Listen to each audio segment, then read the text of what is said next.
Information in this podcast is of general nature only. It does not take into account your personal needs or objectives. Before investing in any product, you need to consider your personal situation, needs and objectives. Always seek professional advice for your particular circumstances and needs prior to investing. Morning, Susan and Lauren. How are you? Good.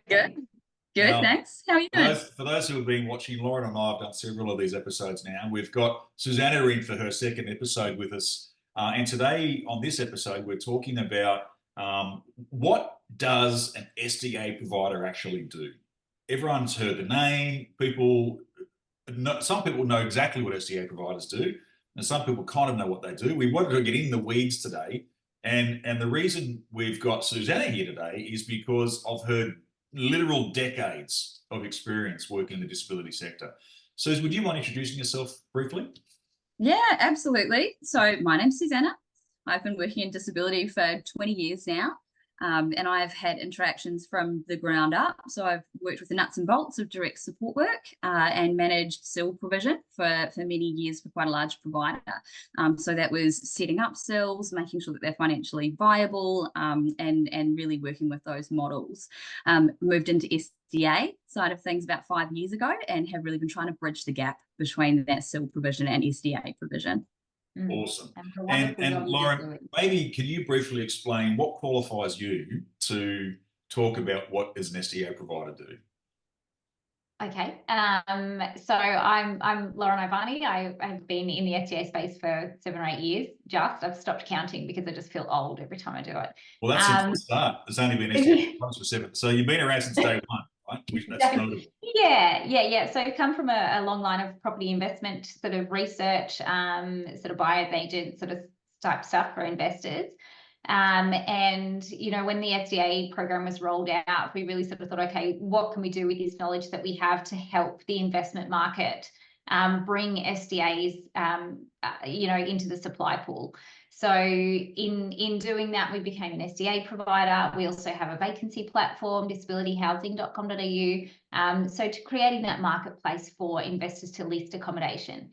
And from there, we really ended up growing really great relationships and building our knowledge bank on SDA eligibility for participants. So that reporting process to gain SDA funding in a participant's plan, understanding all of that legislation and the sort of sticky points around getting funding that suits the participant, and really working with SIL providers to initiate supports and to make sure there's a harmonious sort of a relationship there to be able to, have successful SDAs up and running where participants are supported well, investors have got a good return, and participants are really happy and have a long-term stable housing option.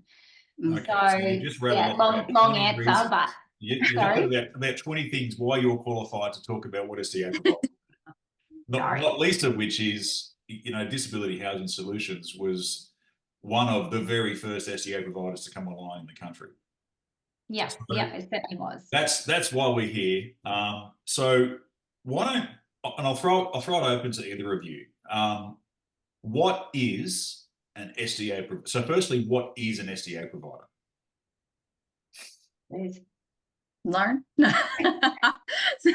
So an SDA provider is a registered provider with the NDIS, and they have the responsibility of managing an SDA property that's been enrolled with the NDIS, and that means ensuring that the tenant that lives in that property has all of their environmental needs met, that it's a safe, long-term and sustainable tenancy for them and community. Okay, great. In a nutshell. So that's what an SDA provider is.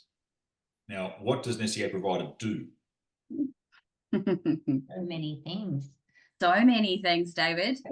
Look, imagine if I was wanting to buy an SDA property, and if someone said to me at some point, "Oh, you need to find an SDA provider." So maybe look at it from that perspective. What would an SDA provider do for me if I'm wanting to buy a property? Well, they're going to manage your enrolment process, which is very important. What's enrolment? So the enrolment is evidence that we provide to the NDIS, the NDIA, to show that your property meets compliance for the SDA design standards. So that's all of the features that are set out in guidelines that say your property must have this in order to be able to claim this money for having a tenant in there. So there's a checklist of lots of documents and rules and things that your property needs to have in place in order to be enrolled.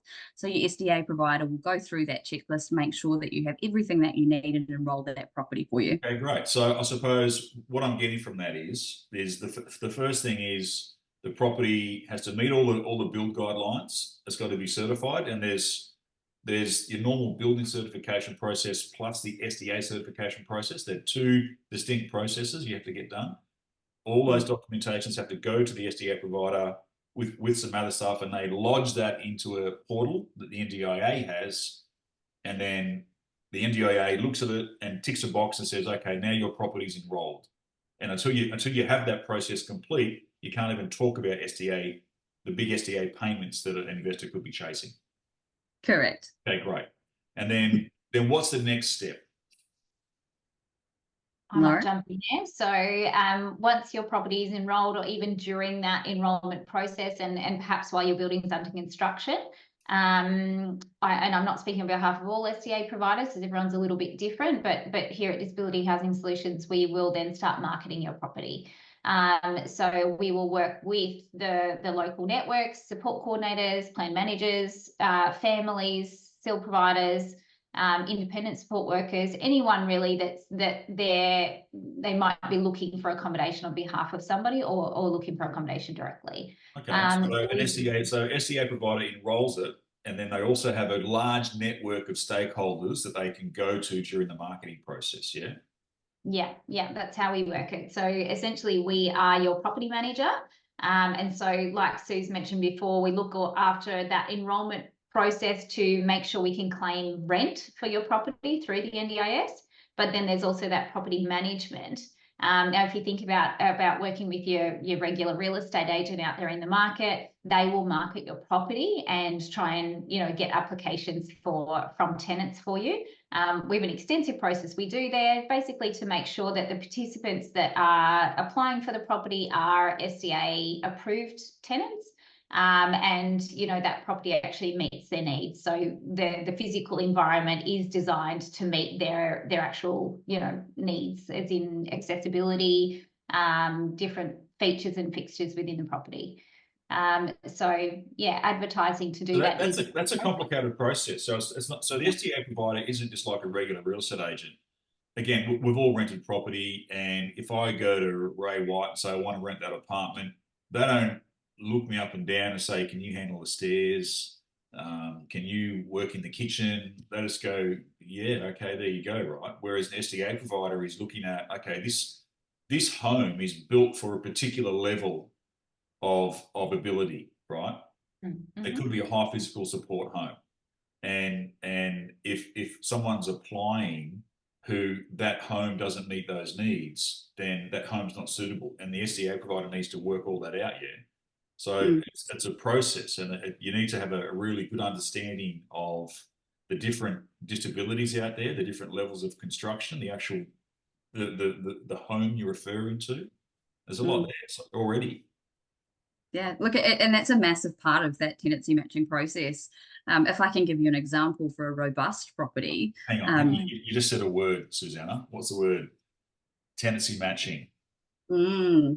Right, I think that's a whole universe of conversation within that. A whole different thing. But when we're looking at tenants that are suitable to go into your SDA property, we're looking at their physical needs. When we're looking at robust, we're looking at behaviours of concern most of the time. So a lot of people applying for a robust property will engage in property damaging behaviours. Yeah. And so we need to really look into that with all of their specialists. And there's lots of, positive behaviour support clinicians and positive behaviour support plans and all these things that need to be, thoroughly gone through to see that the SDA design features of your property will actually mitigate that risk of property damage. Yeah. And then if we identify that there are things that could be damaged outside of those design features, we need to look at, are there modifications or things that can be done to the property in order to make that safer so that it's still a viable placement for somebody or a viable home. So it might be the difference between, you know, somebody who throws something and is at risk of breaking windows, and the laminate windows will mitigate that, or somebody who rips air conditioning units off walls. Yeah. And being able to manage that. So it is a really complex process of making sure that a property is suitable for an applicant. Absolutely. That's so, you know, for the uninitiated who could be listening to this podcast, I think you're probably starting to get a sense that there's a lot that goes on. And for people who are already in the industry, maybe none of this is new, right?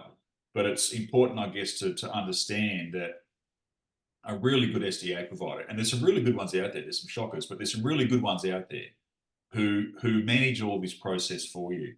And so if you're, again, just say I'm looking to buy a home, how do I go about finding and qualifying a really high caliber SDA provider who can handle all this sort of stuff for me? I might jump in. It's something that, you know, we talk to investors about daily. You know, quite often investors aren't aware of what they need to do in order to actually get a tenant in their property, and how an SDA provider is involved in that process. So we do get a lot of calls, we get a lot of emails of people sort of starting to figure out that process, and quite often they'll be referred to us from, you know, the group that sold them the property, because they sort of get to the end of the line and they're like, okay, what do we do now? You know, like, where's my tenant? And at that point, hopefully earlier, and hopefully before they even buy a property, they would be in contact with us to do their due diligence and do their research on the area that they're buying with a local provider. But if they haven't, then, you know, they contact us or call a couple of SDA providers, compare their services, compare their fees, compare what they actually do for those fees, and really build a relationship with a provider that you know, matches their goals.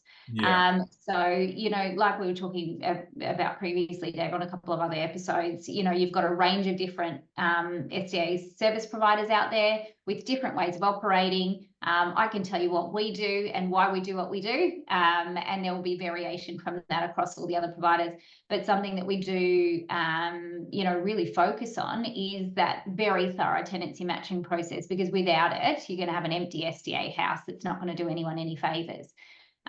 So, you know, understanding that component of it, and at the end of the day, you do want somebody in there paying rent. That's a huge part of what we do. I want to talk about this word tenancy matching that both of you have mentioned a couple of times.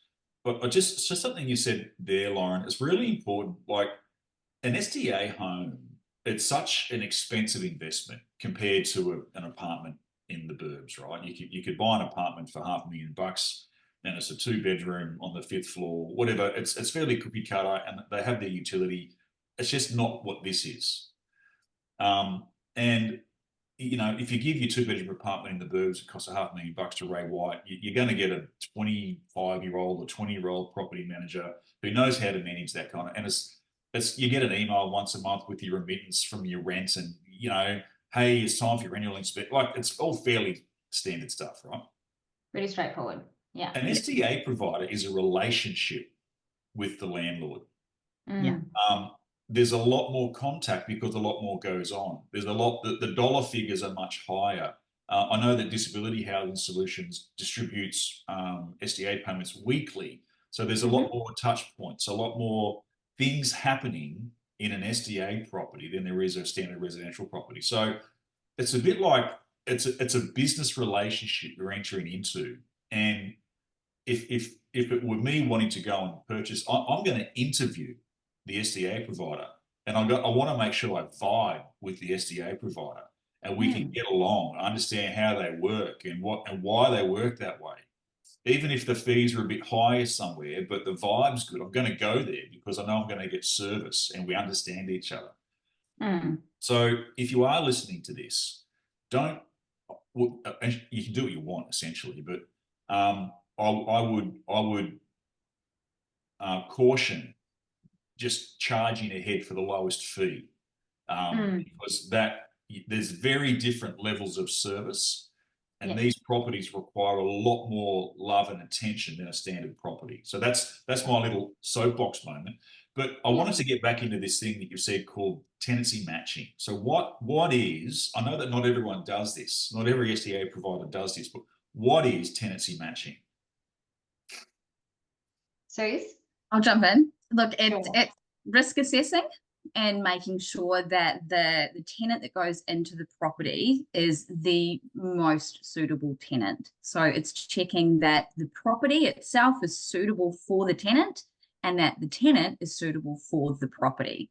So again, we talk about the difference between, you know, the SDA, you know, environmental features and the sill supports or the supports that are in the property. So we're making sure that it's not just that this person has their physical needs met in the environment, but also that their support needs can be met there safely as well. So that's the gist of it really, is making sure it's the right person for a long-term, suitable, sustainable tenant. Now, not everyone does this. Why would someone not go through that process? I think it is fairly labour intensive. It requires a level of knowledge and understanding of different disabilities than probably your average property manager would. And yeah, look, I think there's also a lack of understanding of how important this is.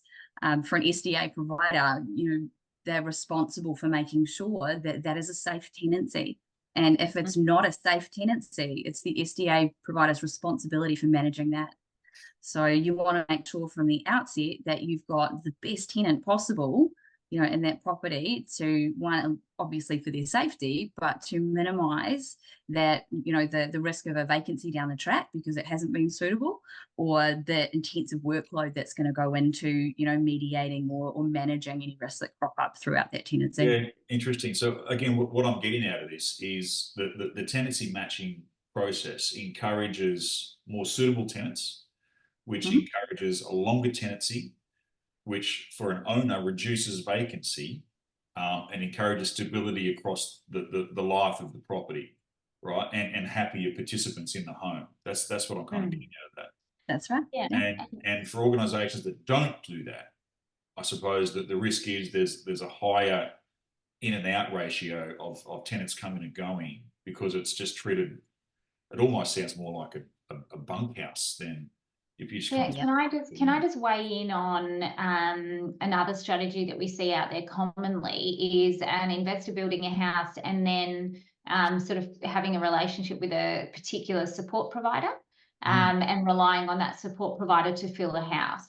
And look, that is a one strategy, and we see it work, and we also see it not work a fair bit. So having your SDA provider as your main marketing point, and that's not to say that a SIL provider can't also advertise the vacancy, but having an independent accommodation only provider means that any participant out there that's already got their supports in place, which will be 85% of people have already got a support provider of their choosing in place and want to continue using that support provider, those people will be able to apply for this house because it's not tied to a certain support provider.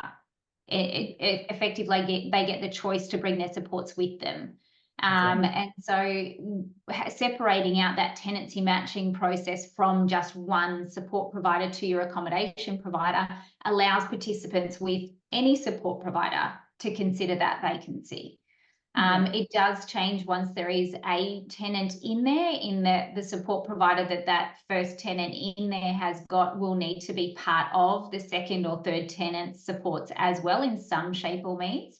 But it does really open up your options as an investor and open up the tenant pool because you're not cornering yourself with one support provider. And like I said, sometimes that can work really well because there might be, you know, one quite large support provider in a region that really has a lot of people that are eligible and that would suit the house. So sometimes it can work perfectly. Other times it's better to sort of, you know, give yourself more option and not be tied just to one support provider. So it sort of comes right back around to that conversation we were having just previously about separating out that housing and support model. And I was going to ask, like, if you are a support provider and you're managing your own home, and it's like, if you've got a 3-participant home and you're a SIL and you're managing that, and you've only ever got 1 or 2 people in there, it's a problem. In the world of finances and margins and making the property work to its optimization, it's a problem. So if you are in that situation as a SIL, I mean, what benefit could an SDA provider offer you in that circumstance? Yeah, look, I think to have that I guess casting the net wider in the tenant pool for shared vacancies means that the SIL provider is going to be wearing a vacancy in their roster of care or in that SIL support for less time. It's a massive hit to a SIL provider's back pocket. Yeah. To have a support worker in there and only have the funding to support 1/3 of the cost of that. So to have another party who's independent, who's drawing in inquiries and compatibility matching to that person is a good thing. It's going to cut down that time frame. Right. Well, that sounds another like one of those win-win-win things. So that's about 20 minutes. Any final thoughts before we wrap up? So many, but no. It's such a big topic. What is It an is. SDA provider, isn't it? Maybe we can get together again in a week or two and we can talk some more about this, because it can be super complex. Again, for the uninitiated coming in, you hear about all these processes and all this, the world of it, and it's just so much to absorb. So maybe you want to watch this a couple of times, and I think we will. We'll come back in a couple of weeks. We'll do this again, and we'll thresh out different topics and go a bit deeper on some. But until then, thank you. We'll get these get these up online in a few days or so. But until we see each other again, thanks everyone. Perfect. Thanks, guys. Pleasure. Thanks. Bye.